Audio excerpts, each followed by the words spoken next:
Olá, começa o programa O Graxaim, produzido pela Conexão Beltrão e apresentado por mim, João, pelo Daniel e pelo Jordano. Hoje estaremos trazendo um resumo e análise das notícias mais importantes da semana, juntamente com o nosso convidado, Jackson, e o Rodrigo Tozetti. Francisco Beltrão chega em 234 casos de Covid e se torna a cidade mais afetada no sudoeste do Paraná. Com um recorde de casos em um único dia, Francisco Beltrão se tornou a cidade com o maior número de casos na região, ultrapassando Pato Branco e Coronel Domingos Soares. Essa também foi a semana com o maior número de casos registrados no município, 70, sem contar o sábado ainda. Para fazer frente ao péssimo panorama, o poder público tomou uma medida enérgica, mandou instalar máscara nos bonequinhos de semáforos de pedestre. Então, basicamente é isso, pessoal. A gente está explodindo no nosso gráfico que a gente lança todo dia. Dá para acompanhar que a nossa curva ela é exponencial. O nosso engenheiro presente pode me corrigir, mas eu acho que esse é o termo, né? Curva exponencial. E a gente não está vendo muita ação. Eu particularmente não estou vendo muita ação do poder público, né? A ação que a gente viu essa semana foi essa. Foi a implantação de máscara no semáforo de pedestre, né? E para não dizer que não falei das flores, eu tive que pagar um boleto essa semana e as fiscais estavam em cima da fila ali, cobrando, e então, pelo menos a fiscalização, ali onde eu fui, ela está melhor do que estava nos dias anteriores. Mas assim, a gente não está fechando nada e tem mais um detalhe no meio disso tudo, é que a OMS falou faz dois dias que a transmissão ela ocorre via ar. Então quer dizer que no ambiente fechado, respirando e trocando o mesmo ar, a gente tá se contaminando. Então eu acho que a gente deveria rever os protocolos, sabe? O Mandetta já disse lá quando ele era ministro, é uma crise nova e a gente tem que parar todo dia, pegar as novidades, analisar e ver o que é que a gente toma de ação depois disso. E a gente tem uma novidade muito grande que é saber que tem essa transmissão que antes a gente ignorava, né? Então eu acho que a partir disso a gente precisa começar a refazer os planos e fechar algumas coisas, por exemplo, igreja, academia, restaurante, entende? Você deve pegar para levar, comer em casa, no banco da praça, no escritório, mas assim, ambientes públicos eles não devem mais ficar abertos, na minha opinião. Mas o que a gente evidencia é, pelo contrário, né, Daniel? Tá na contramão, porque cada vez mais a gente vê um afrouxamento das medidas de isolamento, estabelecimentos estão gradualmente voltando, né? Eu não me surpreendo que se daqui uma semana ou duas reabram os bares e enfim, esse comércio de bebida, desse lazer, né? Que volte a abrir e não restringir mais como você sugeriu, né? Que eu também concordo, acredito que deveria ser a medida adequada frente a essa curva exponencial que nós temos, né? Que só no mês de julho agora, nesses 11 primeiros dias, os casos aumentaram em 50%, né? Então vamos ver qual que vai ser o resultado disso ao final do mês, se a política pública continuar no sentido de afrouxar os distanciamentos sociais, as regras de isolamento e não adotar maiores medidas, né? Eu acho que no final do mês aí nós teremos consequências um tanto quanto drásticas, né? Quanto trágicas, digo. Ontem, sexta-feira, foram 24 casos. E assim, pessoal, eu não vou falar necessariamente de Beltrão, embora Beltrão concretize também aqui esse tipo de política, né? Mas assim, é uma coisa a nível nacional. Nos lugares onde se abriu o comércio, se abriu por pressão econômica, a gente sabe disso.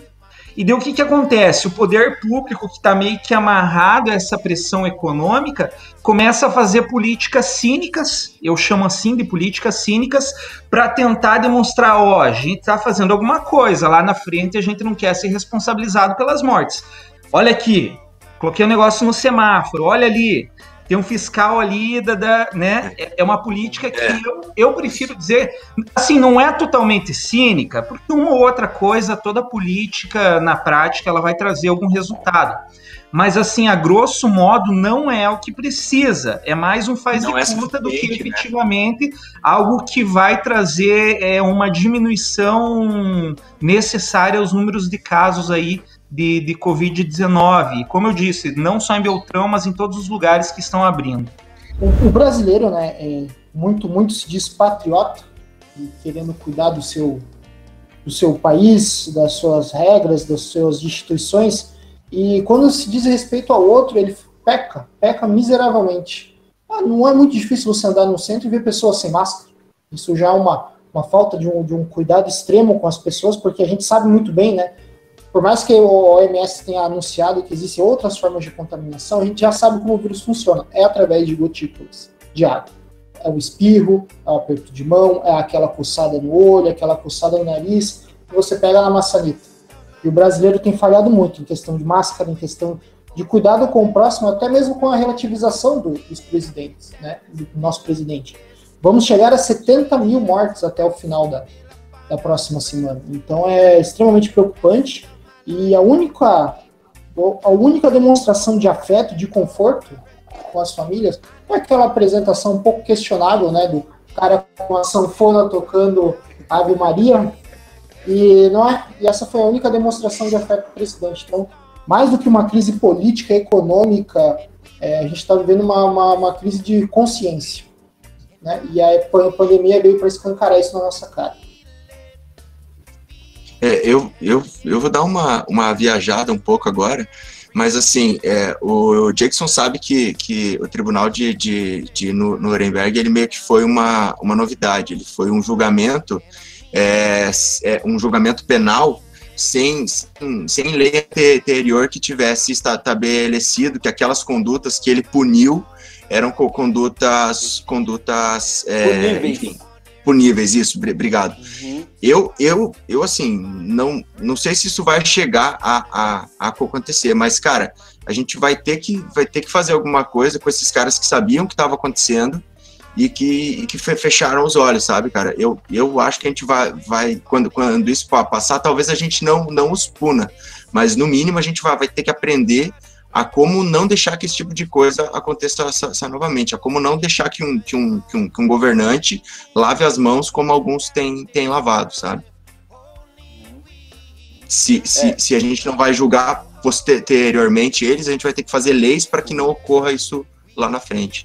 Eu acho que, nesse aspecto, bem interessante essa discussão, Daniel, porque a gente é tudo um limbo, né, o que vai ter depois dessa pandemia, mas eu acho que dentre algumas coisas que tem que ser discutida do depois, né, a gente vê essas condutas tanto omissivas, né, quanto condutas incentivadoras. Então você pega, por exemplo, o Trump nos Estados Unidos, né, cada semana ele sugeria um remédio, tipo, à la Miguel, assim, detergente é bom, tal coisa é bom. Então, isso foi incentivando as pessoas a tomarem cada conduta que, tipo, matou gente, né? Aquela fala, aquele incentivo, aquela política. Então, e daí a gente vai punir. Eu não acredito que vá haver um tribunal formal, uma acusação e uma condenação. Mas vamos dizer, o tribunal da história, né? O tribunal da história, quando a gente estuda determinados governos e pensa, o governo do fulano foi maléfico para o povo, o do ciclano conseguiu ajudar, eu acho que eles vão ter um lugar dele no banco dos réus da história, e para dizer, durante a pandemia, que começou em 2019, que 2020 foi o auge, esse governo foi um genocida para a população dele. Incentivou o uso de máscara, o próprio, vamos usar o nosso caso, né, para não falar de país alheio, vamos usar o nosso caso. O nosso presidente fazia, segundo a estatística do UOL, uma aglomeração por dia, né? Ele estava presente ali no mês de junho, começo de julho, em uma aglomeração por dia, quando se diz para ter distanciamento e isolamento social, né? Não usava máscara, enfim, deve ter uma decisão judicial obrigando ele a usar máscara. Então, acho que a gente vai ter que aprender, sim, a ver, depois que isso passar, onde que ficou os nossos líderes, né? Os nossos chefes de Estado durante tudo isso e que a conduta deles sim, obviamente colaborou para a morte de muita gente, né? Lembrando que o Trump é acionista em um dos principais laboratórios produtores de cloroquina. Fica a pulga atrás da orelha do ouvinte. Esse tipo de coisa. E falando em Covid-19, essa foi a razão, o motivo invocado pelo presidente do Superior Tribunal de Justiça, do STJ, o Noronha, conhecido por Noronha, para conceder a prisão domiciliar a Fabrício Queiroz. Fabrício Queiroz, fazendo um contexto aqui, lembrando quem é a figura, é um ex-assessor do gabinete do filho do presidente Jair Bolsonaro, do Flávio Bolsonaro, que por muito tempo foi o chefe do gabinete dele na ALERJ, na Assembleia Legislativa do Estado do Rio de Janeiro, e que agora ele é alvo de uma investigação do Ministério Público do Rio de Janeiro, acusado de, durante esse período que ele foi chefe do gabinete, ele ter praticado uma conduta chamada de rachadinha, com que, segundo o MP, né, o Ministério Público, eles dividiam o dinheiro ali, o salário dos assessores, e uma parte ficava no gabinete. Aí, nesse esquema tem lavagem de dinheiro, ocultação de patrimônio, enfim. Esse Fabrício Queiroz, que é muito próximo da família do presidente e que foi assessor do filho dele, foi preso, então, no dia 18 de junho do mês passado, e desde então estava preso sobre essas acusações de rachadinha, né? Eu lembrei até, quando ele foi preso, de uma frase que ficou famosa do ex-procurador-geral da República, o Rodrigo Janot, que ele dizia: o canarinho canta mais quando está na gaiola. Né? Então aquela frase assim até me acendeu uma luz e eu lembrei, o canarinho, claro que uma prática até masoquista, né? Mas o canarinho canta mais quando está na gaiola. Nesses dias que ele esteve preso, a defesa, então, do Fabrício Queiroz, fez um pedido para o Tribunal de Justiça do Rio de Janeiro para que ele fosse posto em liberdade, e esse pedido foi negado. Então a defesa recorreu ao STJ e em regime de plantão, né? Diga-se de passagem que essa decisão que o Noronha deu, ela foi no plantão. Então, a exemplo do que aconteceu num caso do Lula, por exemplo, que um desembargador do TRF4 de plantão tinha largado o Lula, e naquele mesmo final de semana veio o desembargador que era competente para julgar o caso e disse: não é para largar. Pode ser que aconteça isso do Queiroz também, que quando saia do plantão judiciário, né, vem o ministro, que é o relator do caso dele no STJ, e diga: não, eu revogo a decisão do plantão. Enfim, mas fato é que nesse atual momento ele foi posto em liberdade, não, em prisão domiciliar, né? E as razões, como eu comentei antes, invocado pelo presidente do STJ, o João Otávio de Noronha, foi o fato do Queiroz ser de idade avançada, né, maior de 60 anos, considerado do grupo de risco do Covid-19, além de que ele trata de um câncer, então ele é um paciente que tem doença, né? Ele deve ser posto em liberdade. Quando o Daniel me chamou para mim comentar esse assunto, para conversar sobre isso, eu até fiquei pensando e lembrando, né? Eu vou lá talvez criticar essa decisão e dizer: nossa, o Queiroz deveria ter permanecido preso, né? Sobre se a gente for pensar numa perspectiva política, e inclusive pela frase do ex-procurador da República, o canarinho canta mais quando está na gaiola, né? Uma questão, para a gente for analisar, até seria isso, né? Mas fato é que a regra durante um procedimento de investigação é que o acusado fique em liberdade, né? Seria uma exceção ele estar preso. Então, aqui a gente peca porque no Brasil a exceção virou a regra, né? Então, várias pessoas são presas durante o procedimento de investigação e a gente é acostumado com isso. Então, estão investigando fulano, tá preso, né? Então, agora vê o Queiroz saindo porque o presidente diz, não, o presidente do STJ diz, não, ele é só um investigado e ele, inclusive, é doente e é idoso, ele pode responder em casa. Às vezes isso nos abala, né? Ele pensa, nossa, mas como assim, né? Mas, então, eu até separei uma frase aqui. A exceção agora é aplicar a regra, né? O caso do Queiroz, que foi uma exceção no judiciário, que está sendo colocado em liberdade por causa do Covid, quando a gente vê nos noticiários, né, que na mesma semana morreu um jovem de 20 e poucos anos porque estava preso por 10 gramas de maconha e teve seus pedidos de liberdade negados, né? Então a gente vê que a regra seria ele permanecer e essa exceção aplicou a presunção de inocência e permitiu que ele respondesse o processo em prisão domiciliar. Me chamou a atenção também o fundamento utilizado pelo presidente do STJ na decisão que concedeu a mesma prisão domiciliar para a esposa do Queiroz, que essa sim era foragida, que tinha um mandado de prisão pesando sobre ela e ela não se apresentava. Um dos motivos que ele invocou, então, foi para ela cuidar do marido, né? A gente não tem lugar de fala, porque somos todos homens, mas passando um pano assim por uma questão machista, né? Você vai para casa cuidar do marido. Mas, enfim, uma decisão que a gente não vê para nenhum outro foragido no Brasil, porque você já percebe, se a pessoa não se apresenta à justiça quando é intimada, que alguma coisa ela está tentando se furtar da aplicação da lei, né? Então foi uma decisão inédita, tanto nesses dois aspectos, quanto para o Queiroz, então agora ele coube, né, encaixou naquela resolução do CNJ que diz que os presos que são doentes podem responder em prisão domiciliar, tanto quanto para a esposa dele. Eu acho que tá correta a decisão. Eu não sou especialista, não sou do ramo, Mas, assim, pelo que eu sei de faculdade, é isso mesmo. Ele é doente, ele tá tratando câncer. Pelo que eu me posiciono dentro do sistema, pela forma como eu me posiciono dentro do sistema penal brasileiro, pelas concepções que eu tenho, que é aprender o que é necessário e não o que não é necessário, e que a prisão também não pode ser um objeto de tortura do processo penal. Então, assim, se eu quiser ser coerente, está correto o fato dele ter ido para casa. Eu só não entendi a mulher, entende? Eu não entendi a mulher, porque não é ela que está, enfim, no grupo de risco, e essa desculpa dela cuidar dele, tipo, eu não sei se tem precedente. Eu sei que já pediram para a mãe sair para cuidar de 3 filhos, entende? Eu sei que já foi negado. Eu acompanhei algumas notícias a respeito disso, de um pedido de uma defensoria pedindo para a mãe sair, que ela tinha tráfico, pedindo para ela sair para cuidar dos 3 filhos. Se eu não me engano, um ainda era completamente capaz, enfim, né, nunca se tornaria, enfim.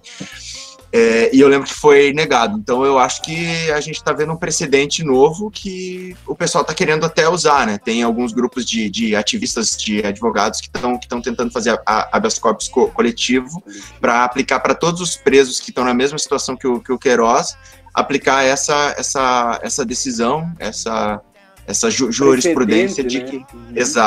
Exatamente. Então, assim, eu acho que está correto em relação ao Queiroz, acho que tem que ser aplicado em relação aos outros, porque a gente está num momento de pandemia e porque a gente não tem um sistema que pode tratar essas pessoas da forma como devem ser tratadas dentro dele, e quando houver, não deve ir para casa, mas nos locais que não há, tem que ir para casa mesmo, beleza, ou para o hospital, mas da mulher ficou bem estranho, estranho.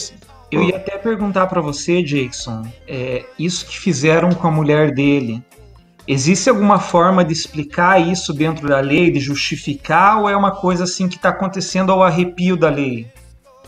Porque se é isso, a gente pode ver claramente que o poder econômico e político se sobrepôs à lei.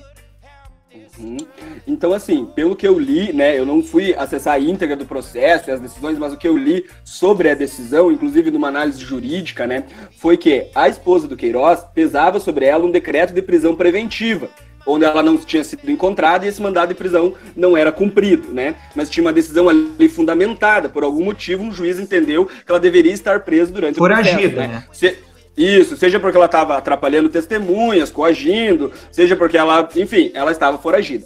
Na decisão do presidente do STJ, que estendeu os benefícios concedidos ao Queiroz a ela, ele usou esses 2 fundamentos. O primeiro é que se ele é acusado da mesma prática dela e ele está indo para casa, então tem um princípio no direito penal que diz que tudo que beneficia um acusado tem que beneficiar o outro que está em idêntica situação àquele, né? Aquela mesma situação. Então o presidente do STJ estendeu os benefícios do Queiroz à esposa dele. Eu entendo que eles não têm a mesma situação processual, porque ela era uma foragida e ele não, né? Então não haveria justificativa para estender. E outra, quando o juiz disse eu substituo a prisão preventiva dela por uma prisão domiciliar, ele não disse em nenhum momento que a prisão preventiva estava errada.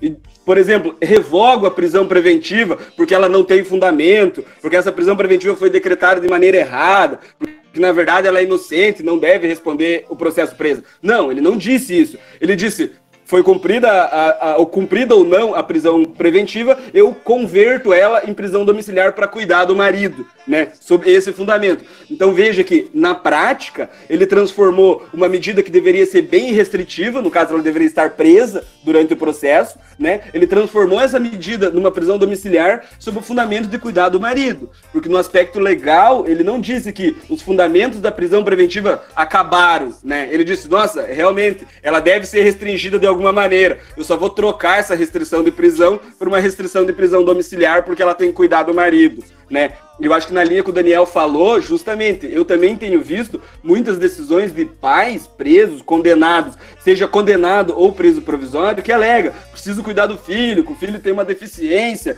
ou que não tem com quem deixar, ou a mãe mora em outra cidade e ele morava comigo. e o judiciário não tem cedido a esse tipo de pedido, que aconteceu no caso da esposa do Queiroz para cuidar do Queiroz, né? É uma coisa assim bem inédita. Eu vejo os caras... Desculpa, pode continuar. Perdão, só uma observação para concluir, né? Pela leitura que eu vejo, o presidente do STJ, do STJ, que deu essa decisão no plantão, ele é próximo do Jair Bolsonaro. Em algumas cerimônias, eles já cumprimentaram, o Bolsonaro fez um discurso, um dia mencionou já ele. Eu já li coisas que ele é um dos cotados pelo presidente para substituir a vaga do ministro que vai sair do STF, porque ele já está no STJ, então já é um cara que já está em todo esse meio, sabe? Talvez essa proximidade tenha favorecido, né? Talvez, mas aí são conjecturas. Só para concluir meu comentário, a lei... Ela é fria na prática, né? Ela deveria ser fria. Você lê lá o que está escrito e você cumpre o que está escrito, certo? Deveria ser assim. Lógico, se o cara tiver uma inteligência, ele pode se utilizar da própria lei para chegar, né, ao argumento dele, mas lendo a lei fria. Desde a Lava Jato, a impressão que eu tenho, e me corrijam se eu estiver errado, gente, a impressão que eu tenho é que se flexibiliza a lei ao máximo, se relativiza um monte de coisa para beneficiar pessoas que normalmente são muito importantes politicamente, economicamente, e talvez esse caso aí reflita um pouco disso, né? Não necessariamente com a decisão com relação ao Queiroz, mas com relação à esposa dele. Com certeza. Eu concordo com isso, João, com essa observação que você fez. E é o que tem, assim, depois da Lava Jato, muito mais, né, que tem se criticado esse relativismo no direito. O direito, ele não é uma ciência exata, né, ele é uma ciência social e que permite essa interpretação, muitas vezes para um lado, muitas vezes para o outro, numa situação que é muito idêntica, né. Então, não raro a gente vê, assim, o habeas corpus do figurão lá, que é político, que é empresário, passou, foi admitido e o juiz decidiu que ele deve responder o processo em casa. Mas o habeas corpus do João dos Anzóis, que foi preso lá nos rincões do Brasil, fazendo não sei o que, não chega na mesa desse desembargador, desse ministro, para dizer, olha, esse fulano de tal, lá não sei da onde, que eu não conheço, também merece, né? Chegar. Eu acho que aqui a gente tem um pouco de um problema de acesso à justiça, né? De acesso à justiça. Talvez porque você contratar um advogado é caro, as defensorias públicas estão começando a se estruturar no país agora, que era já para estar estruturada desde a Constituição, mas que não houve uma política de investir em defensor público, tanto quanto se investe em ministério público, né? Então, para acusar, você tem uma estrutura, você tem membros do Ministério Público muito bem remunerados, um plano de carreira, e você não vê isso na Defensoria Pública, que começa a engatinhar agora, né? Para defender o pobre, para defender, assim, a ralé, digamos, né? Que sofre essa perseguição criminal do Estado. Exato, assim, o que falta não é que o Queiroz, por exemplo, fique preso. O que falta é oportunidade para que os outros Queiroz que não têm dinheiro vão para casa, que estão na mesma situação que ele, entende? Falta acesso à justiça no Brasil. Empresários ligados ao MBL são presos em investigação de lavagem de dinheiro em São Paulo, diz MP. Movimento nega relação com detidos. De acordo com o Ministério Público, os presos Alessander, acho que é assim que pronuncia, Mônaco Ferreira e Carlos Augusto de Moraes Afonso, conhecido como Luciano Ayan, são investigados por lavagem de dinheiro e ocultação de patrimônio.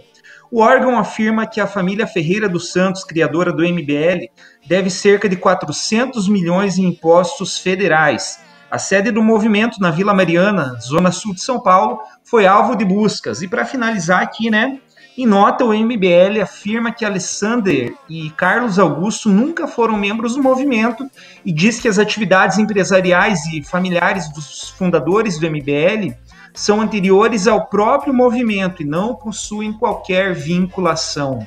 O MBL já disparou suas defesas, né, nas redes sociais e através de um dos seus representantes, né, o deputado federal Kim Kataguiri, ele apresentou, né, uma das principais explicações é que não existe, né, essa confusão entre os dois movimentos, né, um é o movimento, que é a marca, o MBL, e o outro é uma empresa, né, eles são coisas diferentes, e que essa denúncia de lavagem de dinheiro, ela se trata das atividades econômicas dessa família, que era de comprar e resgatar empresas, né? onde eles alegam que seria essa lavagem de 400 milhões de reais, na verdade, seria uma dívida, e que o processo seria inverso, né?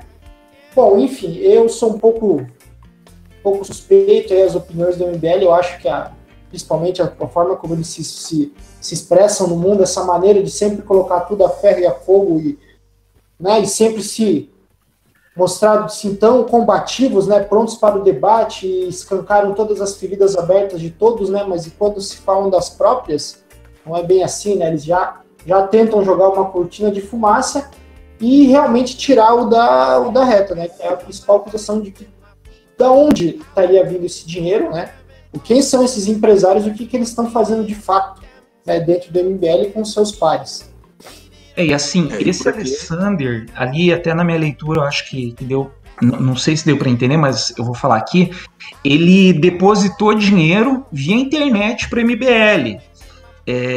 O MBL se defendeu dizendo não, a gente recebe de várias pessoas e o MBL até disse que essa afirmação do Ministério Público seria risível, né? Que esse cara depositou dinheiro para eles, que eles não têm nada com isso. É um cara que foi preso justamente aí por... Vamos ver quais são as acusações aqui. Por lavagem de dinheiro e ocultação de patrimônio. Junto com esse outro cara, o Luciano Ayan, que é um sujeito que ele já teve páginas fechadas no Facebook justamente por disseminação de fake news.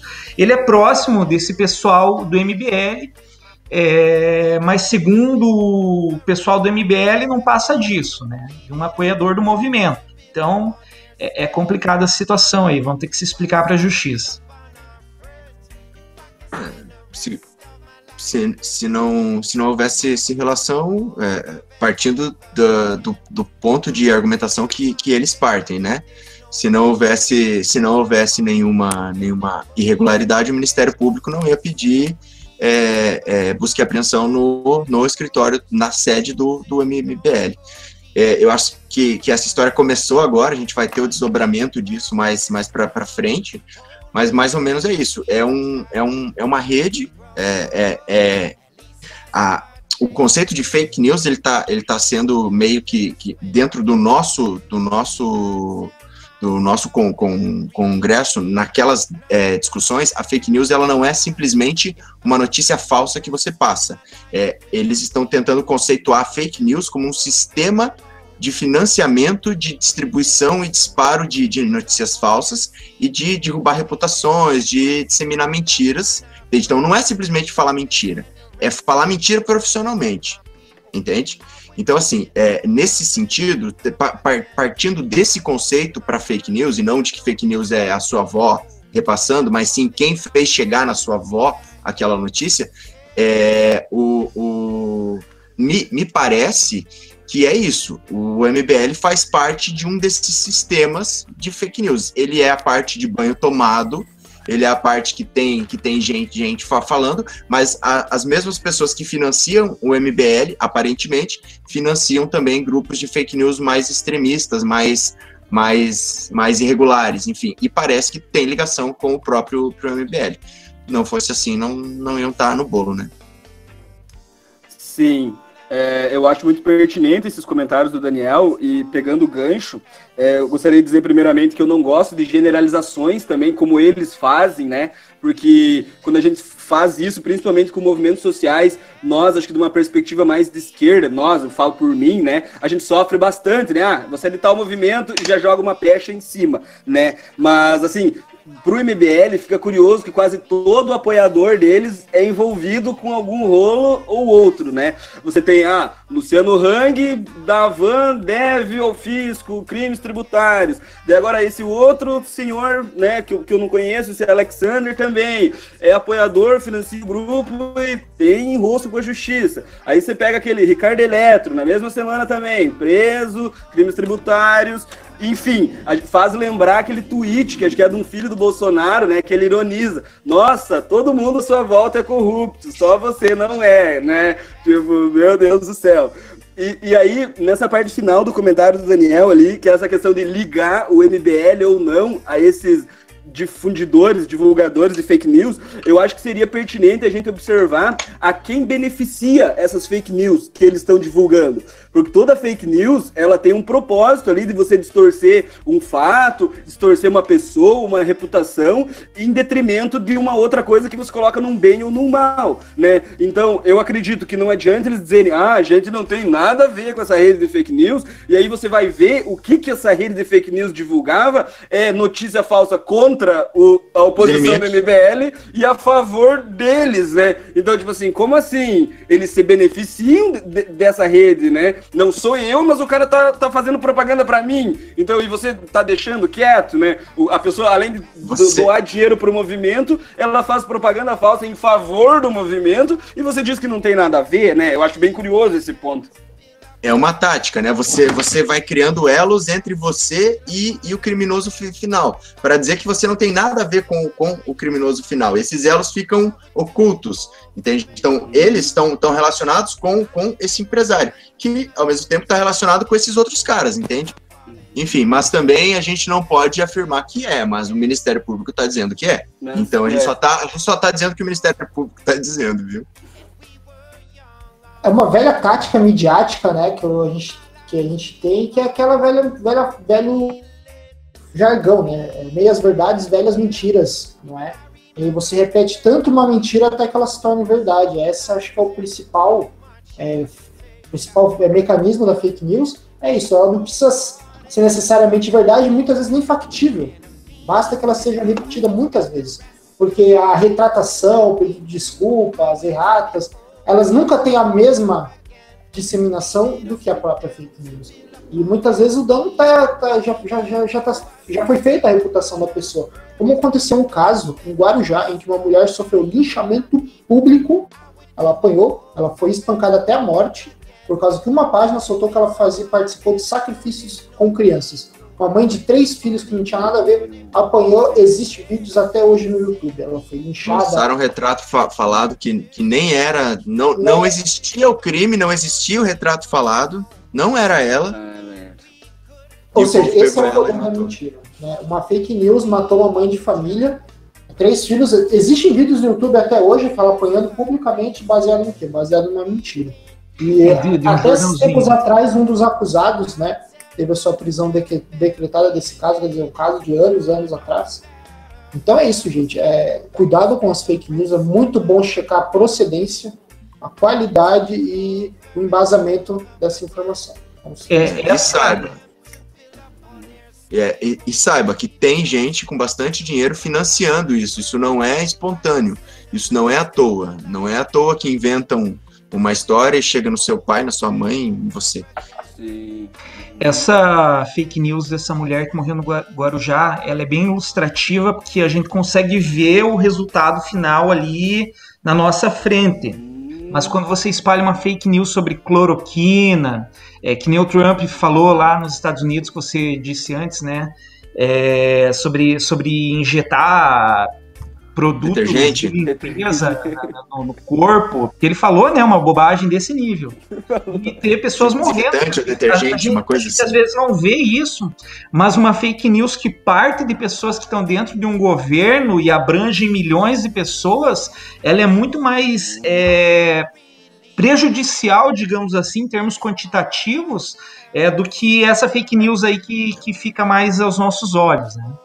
E uma observação, João, não só também de governos, né, mas de muitos influencers ou pessoas públicas que arrastam uma multidão de pessoas atrás de suas dicas, da sua própria conduta, né? Eu estava observando esses dias, 10 trending topics lá, 10 pessoas mais influentes do Instagram. Então, são comportamentos que aquelas pessoas adotam que refletem uma onda de comportamento semelhante, né? Então, você tem um influencer responsável que, por exemplo, fala muita coisa contrária ao isolamento, essas coisas de medidas de contenção, você acaba desencadeando uma série de consequências nas pessoas que são influenciadas por aquela pessoa, né? E no Brasil a gente tem a soma dos dois, né? Um político que é um influencer e que nega a pandemia. Então a gente tá no merdeiro completo, né, cara? Sim, a gente tem o garoto propaganda do remédio governando o país E é um influencer. É um influencer. Eu vi ontem. Verdade. Exato. Ótimo. Eu vi uma montagem daquele rapaz lá que substitui o rosto, ó, A Morte da Verdade. Esses livros aí são interessantes. E isso hoje minha esposa estava comentando comigo. Que nessa era da pós-verdade, a galera se utiliza de umas coisas, esses influencers, né? Pra doutrinar ali uma massa e ganha dinheiro com isso, né? Ganha dinheiro pra caramba. É isso. Até esqueci o que eu ia falar, cara. Uma sketch, assim, muito marcante, que eu vi, uma chargezinha muito marcante, assim, que ficou pra mim, sabe? Foi sobre fake news, que era a filha falando pro pai, mas essa notícia é falsa. E ele respondia, não, mas eu concordo com ela. Né? Então, como que você... Ela fala exatamente o que eu quero ouvir. Como que você vai colocar na cabeça da pessoa que, olha, por mais que as tuas convicções, né, sejam nesse sentido, as tuas convicções estão erradas, porque essa notícia é falsa, esse fato não aconteceu. E isso é uma coisa muito difícil, né? É muito isso. Você fazer, tipo assim, putz, porque a fake news agrada, né? Ela é conveniente, digamos assim, para muitas pessoas, né? É a personalização da verdade. É a personalização da verdade. É a realidade objetiva brigando com o sentimento da pessoa que ela quer, ou que ela acha que... Às vezes ela sabe que é fake news e dissemina porque ela gosta daquilo ali, ela quer aquilo ali, quer que seja verdade, sabendo que é mentira. Porque defende o ponto de vista dela, né? Um exemplo prático... Terraplanismo. Outro exemplo prático, eu vejo assim, quem de nós aqui não quer que essa pandemia do vírus acabe amanhã e que a gente volte pro bar tomar uma cerveja amanhã, inclusive domingo. Todos nós queremos, né? Mas para nós a gente tem que reconhecer que infelizmente o negócio tá feio, que a gente não pode ir. Mas agora, imagina essas pessoas que não têm essa reflexão um pouco mais profunda, vem uma notícia e diz, olha, o bar tá aberto. Né? Ela vai levar no sentido que, opa, o negócio tá terminando, né? Exato. Já tá permitido e por mais que seja uma falácia ali que tá expondo essa pessoa a risco, mas não, é o que eu tô querendo, né? E que em certa medida todos nós queremos aqui, que acabe essas medidas de restrição, a gente consiga circular livremente, normal para todos os lados, mas infelizmente temos que dar um abraço a torcer que não é a nossa realidade, né? No último dia 5 de julho, o ministro da Economia, Paulo Guedes, anunciou 4 grandes privatizações em até 90 dias. O mercado financeiro mundial, a princípio, reagiu positivamente, né, falando, olha, temos uma boa medida. Mas hoje, depois que a poeira baixou, né, percebemos que não era bem assim. Como existe o velho jargão do mercado, né? Sobe a bolsa no fato, sobe no boato, desce no fato. Então, o mercado financeiro mundial viu que não é possível que a gente consiga ter essas malhas grandes de privatizações.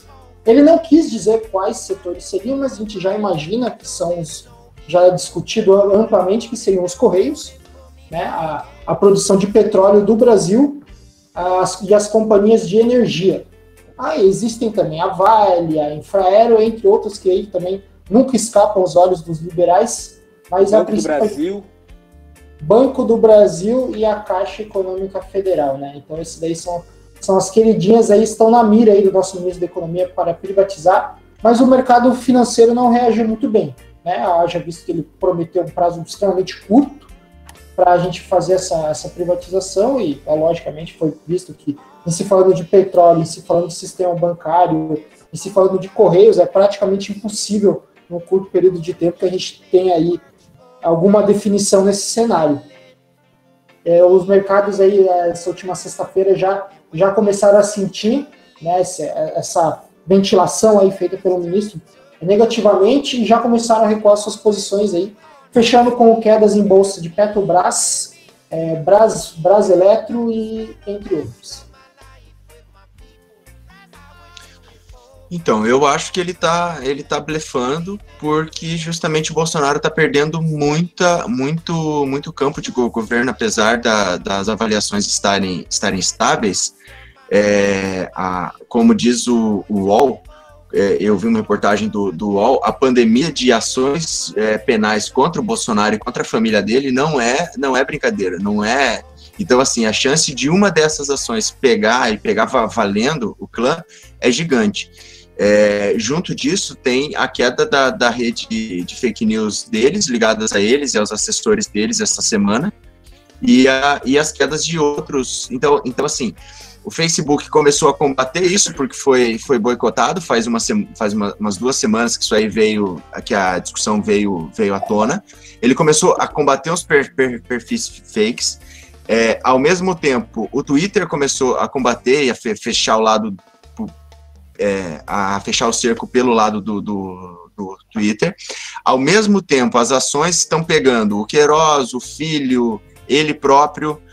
Então, assim, é uma chuva de ações para todos os lados, o Eduardo, o Carlos, o Flávio. Então, assim, o governo ele está ruindo. E o Paulo Guedes é a última coisa que restou, porque era o Paulo Guedes e o ministro do Meio Ambiente, porque ele passava a boiada. Depois do pessoal ficar sabendo que ele passava a boiada por causa daquele vídeo lá, houve boicote de fundos monetários, de fundos de grana internacionais.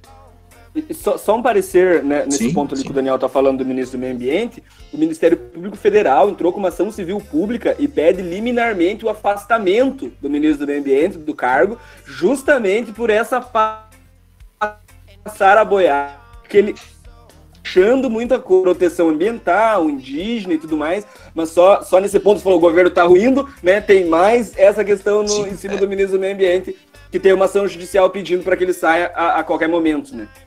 Exatamente, e daí assim, o que sobra é trucar, é dizer que você vai vender em 90 dias, em época de crise, grandes estatais, você vai vender para quem? Ninguém vai comprar. Então os liberais, que são os caras que querem vender, estão falando, velho, esse cara é louco, porque não é hora de vender, mesmo eu que quero vender, assim, não é a minha opinião, mas assim, os caras que querem, mesmo eu que quero vender, não quero vender agora, porque isso aqui é uma loucura. Então assim, é simplesmente blefe. E assim, eu acho que é o tipo de gente que cai atirando, sabe?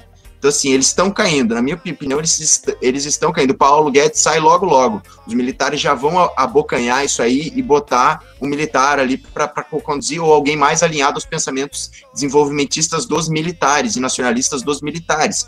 Entende? O Paulo Guedes e eles têm desacertos profundos. Então quando o Paulo Guedes cair, os militares vão pegar isso aí. Então na minha impressão, o que eu vejo é isso. O Paulo Guedes está ruindo, o discurso liberal dele está ruindo, do deixe fazer, do laissez-faire, né? O deixa rolar, ele está ruindo. Por quê? Porque os maiores players econômicos, falando na linguagem deles, os maiores players econômicos estão falando, olha, ou vocês protegem o meio ambiente, ou a gente não investe mais. Ou vocês e daí não são os mesmos players, mas outros atores, ou vocês param de financiar redes de fake news, ou a gente não investe mais aqui. São outros, a Coca-Cola, grandes marcas pararam de investir no Facebook. Então, assim, o cerco está se fechando contra o pensamento conservador, baseado em fake news, entende? E esses caras estão caindo, e estão caindo atirando. Então, para mim, essa bravata aí de vender 4 empresas em 90 dias é bravata. Então, vamos lá. Eu ia comentar que as estatais, elas tiveram um lucro recorde esse ano, né, nas suas receitas, e aquilo que o Daniel comentou de que não é hora de vender é exatamente essa. Os investidores não têm dinheiro, o mundo está em baixa, então não é hora de você vender um negócio, né? Como a gente sempre fala no mercado, é comprar barato e vender caro, né? Por que a gente vai vender um dos principais riquezas do nosso país numa época de decréscimo econômico?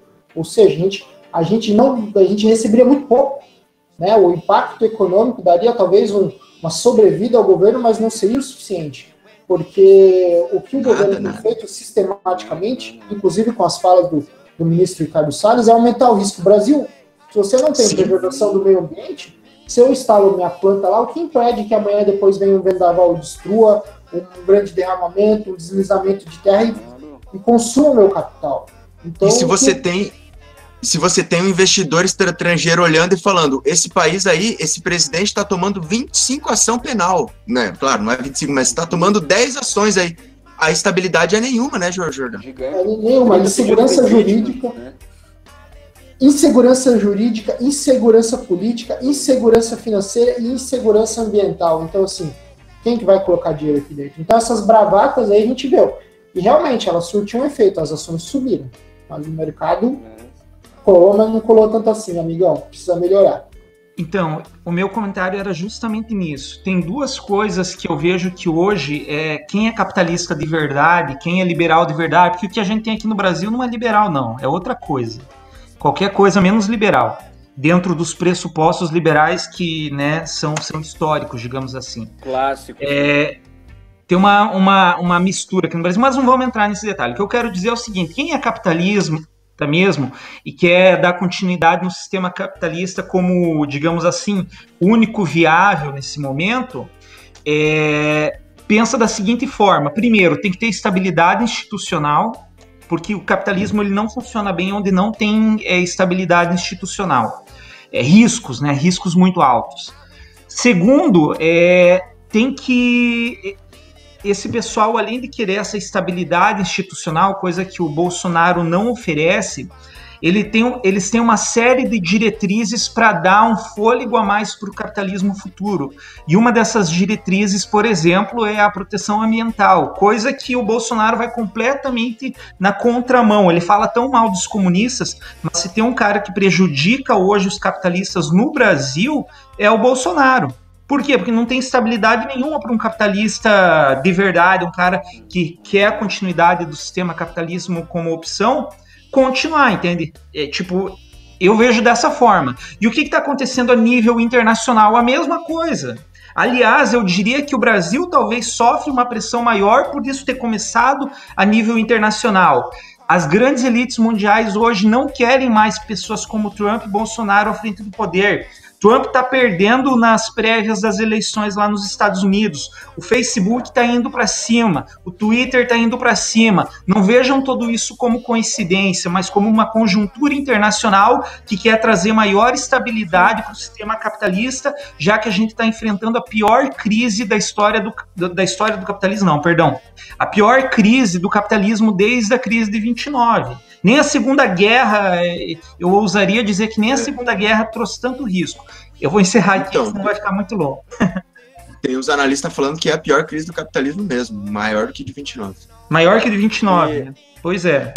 E no ponto ali da questão das privatizações, eu gostaria de lembrar o que nós tivemos, essa fala do Guedes, né, de privatizar 4 grandes estatais em pouco tempo também, acho que é uma falácia, uma bravata, porque lembremos nós das vendas dos aeroportos, né, dos leilões dos aeroportos, que era para arrecadar não sei quanto, em quanto tempo, e que na verdade, assim, uma montanha paria um rato, né, que tem aquele ditado, né, e toda aquela fala, os aeroportos não tiveram nos leilões uma demanda, assim, nem perto do esperado. Eu lembro de ter visto uma notícia que, numa proporção, se eles estavam pedindo 400 milhões, foi oferecido 40, então era 10% do que eles esperavam adquirir, né, de renda para o Estado com a venda dos aeroportos, a privatização. E assim, como o Daniel disse, eu acho que não vai vingar, porque é impossível. E como o João muito bem comentou, acho que quem entende de capitalismo, de mercado financeiro, não cai numa dessa que 4 estatais vão ser vendidas dentro de 90 dias, né? Não existe isso em lugar algum do mundo, então por que aconteceria aqui no Brasil nesse momento, né? Eu acho assim, ele aposta muito no inusitado, né? Ele faz essas falas assim que, nossa, se você conseguir fazer isso, né, você é o deus do capitalismo, porque, meu irmão, convenhamos, né? Falácia, conversa. Você quer ver outro exemplo? O leilão do pré-sal aconteceu agora há pouco. Não teve comprador. Não teve comprador. Por que não teve comprador? E a gente não estava em coronavírus ainda. Instabilidade do governo. Ó, a gente pode fazer uma seita já aqui, gente. Todo mundo concorda com todo mundo. Pior que não. Eu sou defensor do capitalismo sustentável. Eu ainda acredito que é possível ainda. eu sou cristão, viu, gente? Rodrigo, você acha que o Guedes está se utilizando da pós-verdade? É isso? É isso? Exato. Ele está fazendo... Ele tá fazendo o joguinho que os Bolsonaros sabem fazer. Populista, né? E que vai quase numa margem de fake news, assim, porque, meu Deus, né? Uma promessa dessa. Trabalhando com manchete. Ele trabalha com manchete. Os Bolsonaros trabalham com manchete e reação à manchete, entende? Sim. E eu acho que aquilo que o João falou é muito visível, assim. Até agora, ouvindo o comentário, me expandiu, assim, pensar em outras questões. Aquilo que tu disse, que o capitalismo precisa de mais estabilidade e que esses líderes, assim, muito atrapalhados, muito porra louca, eles são prejudiciais ao capitalismo, né? Agora, tu falando isso, assim, nossa, realmente, né? Às vezes não é. A gente nunca esteve tão perto de uma revolução... Isso, assim, a gente nunca esteve tão perto de uma revolução comunista. O Bernie Sanders quase foi candidato nos Estados Unidos. Então os capitalistas devem ter pensado, tipo, puta que pariu, o que esses caras estão fazendo que tá acendendo o outro lado com tanta força, né? Então vamos equilibrar aqui entre nós pro negócio ficar, sabe?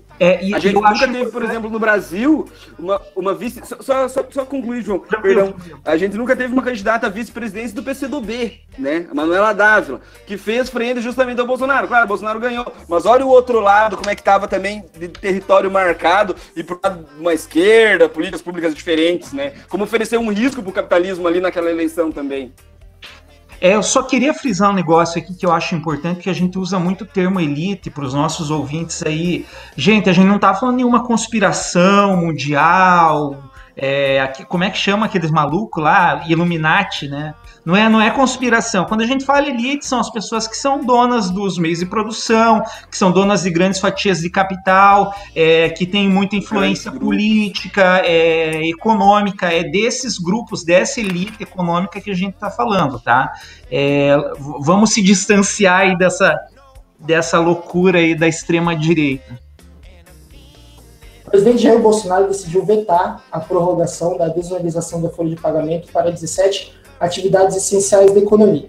Essa medida é vista como uma medida positiva para incentivo das empresas, né, num cenário pós-pandêmico. A justificativa do presidente para vetar as medidas foi que não haveria receita o suficiente, né, que ele não queria abrir mão dessa receita sem que houvesse nenhuma contrapartida que ocuparia esse vácuo deixado por essa receita que o governo, né, que a União estaria abrindo mão. A desoneração, ela no Brasil, ela é um instituto bem conhecido e bem usado, mas no Brasil a desoneração é um negócio bem embaçado, porque geralmente você desonera os compadres e onera os que não estão na tua base de financiamento de campanha, né, cara? Então, assim, eu realmente não tô por dentro de quais as áreas e os setores, mas eu sempre desconfio um pouco de desoneração no Brasil, sabe? E como esse governo não tem muito planejamento. Principalmente, Daniel, eu acho que na área do seguro social ali, né? A gente estudou, eu acho que você deve lembrar um pouco, assim, que a receita, tanto da Previdência Social, principalmente, quanto do SUS, quanto da assistência social, ela é formada das arrecadações dessa área, né? Então, o INSS que o patrão paga lá na folha de pagamento, ele é usado para custear o SUS, né? Então, você desonerar a base de financiamento, e nesse ponto ter que concordar com o Bolsonaro, né? A base de financiamento do teu sistema de saúde, que é uma das principais fontes do teu sistema de saúde, eu acho que não ficaria muito legal mesmo. Eu concordo com ele. A desoneração no Brasil, eu vejo como uma espécie de presente, né? É um benefício concedido muitas vezes, como tu disse, pro comparsa.